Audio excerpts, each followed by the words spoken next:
आज ही डाउनलोड करें और अपने पसंदीदा शोज का आनंद लें। हेलो, कोई होटल है ये? जब मन किया तब चेक इन कर लिया। हाँ, इतनी बार इंसल्ट करवाती हो फिर भी मुंह उठाकर चली आती है। अनिका, हमारा हाथ छोड़। अगर मेरी बातें इतनी बुरी लग रही है ना तो अगली बार से भिखारियों की तरह मेरे दरवाजे पर मत आना। Get lost.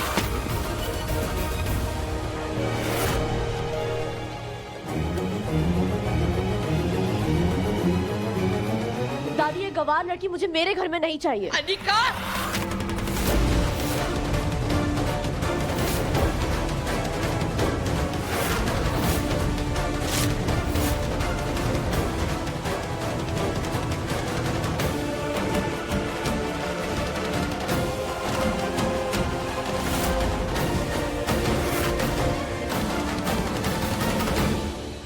इतनी बड़ी लड़की पर हाथ उठाने में मारे को शर्म आवे, लेकिन अपनी करतूतों पर थारे को रत्ती भर भी शर्म ना आई। जैसे जैसे तुम्हारा गुस्सा और घमंड बढ़ते जा रहा है, एक थप्पड़ लगाना गलत नहीं होगा, क्योंकि प्यार से बोलकर तो तुम मानती नहीं हो। इसमें गलती थारी ना है, गलती थारे माँ की है, जिसके लाड प्यार ने थारे को बिगाड़ दिया है। थारे को अपनी पोती कहने में मारे को शर्म आ रही है। जी उर्मिला, यहाँ क्या हुआ है थारे को कुछ पता ना है तो चुप ही रहेगी तो अच्छा है। मतलब गलती भी करेगी और गुस्सा भी दिखाएगी। राम जी, इस बेवकूफ और जिद्दी लड़की को थोड़ी तो अक्ल दो।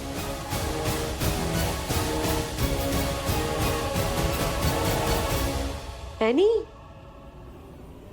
सरू अनिका की तरफ से मैं माफी मांगती हूँ।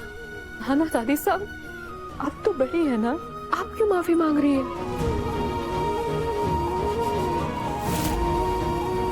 अरे अनिका, में थारे आधे गुण भी होते ना तो मैं धन्य हो जाती।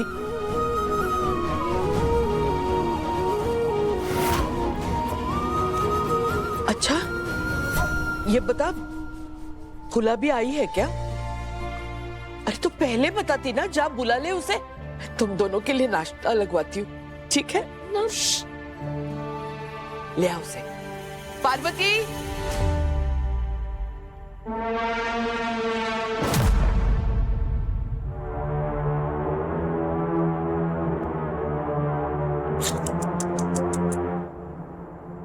मेरी अनिका तुम जैसी बन ही नहीं सकती। कैसे बनेगी? तुम जैसी फटीचर तो नहीं है ना वो। देख क्या रही है? हाँ, आंख नीचे कर।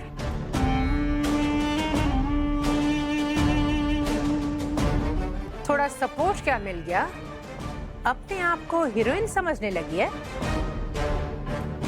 भूलना मत, अनिका और इसकी दादी का खून का रिश्ता है। अभी दोनों ये लड़ाई भूल जाएंगे, लेकिन तेरा क्या होगा? तू तो ये डोरमैट की तरह है,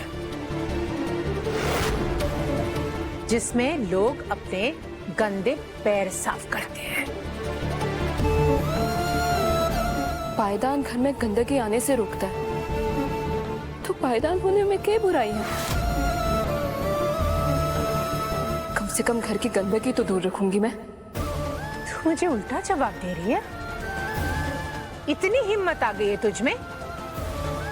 मुझसे मत उलझ सरू, मैं बहुत खतरनाक हूं। एक दिन तुझे ऐसा उलझाऊंगी ना कि तुझे पता भी नहीं चलेगा।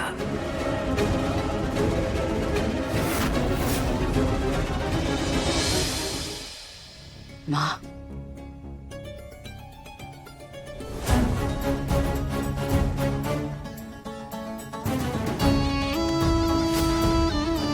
मम्मी जी तुझे सपोर्ट करती हैं, ये सोचकर अगर तूने मुंह खोलने की कोशिश की और बताया कि एग्जाम में क्या हुआ था तो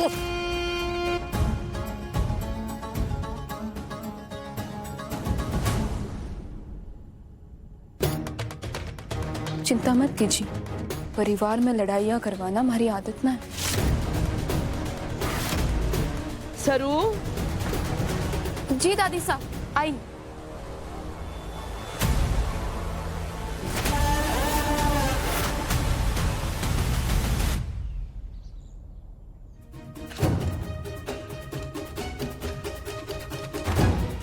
मम्मी जी जल्दबाजी में इतना बड़ा फैसला कैसे ले सकती हैं? वेद, ये वेद को ना सरू को अपने दिल की बात बता देनी चाहिए।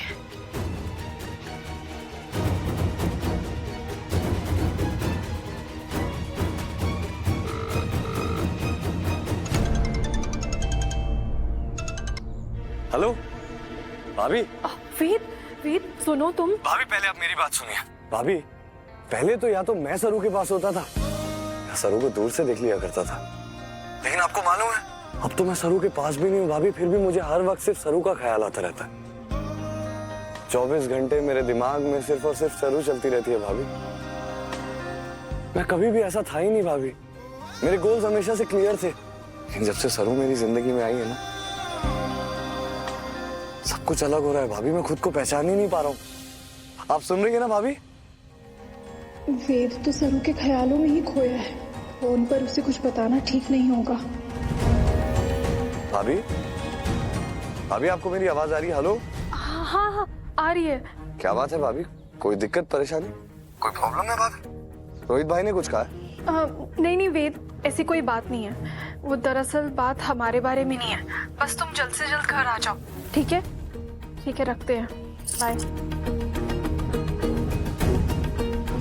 भाभी ने अचानक से ऐसे फोन काट दिया।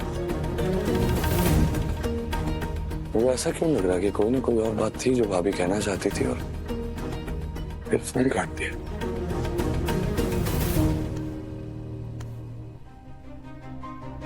पापा मैं सरोजा के जन्मदिन पर मंदिर गया था ये प्रार्थना करने की मुझे सरोजा और मेरी बेटी बहुत जल्दी मिल जाए। सरोजा की बहुत याद आती है पापा। अपनी बेटी को गले लगाने का बहुत मन करता है पापा।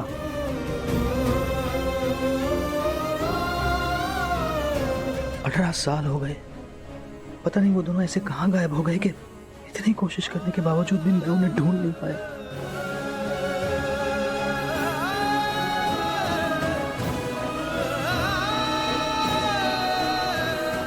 अब तो मैं बस उन्हें याद कर सकता हूं, कुछ नहीं कर सकता।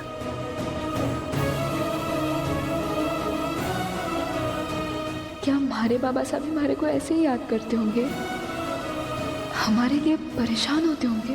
कितनी किस्मत वाली है चंद्रकांत सा की बेटी जो उसे इतने अच्छे पिता मिले। हे रामनाथ जी बाबा, इनकी बेटी को इनके सामने जल्दी से लाइए।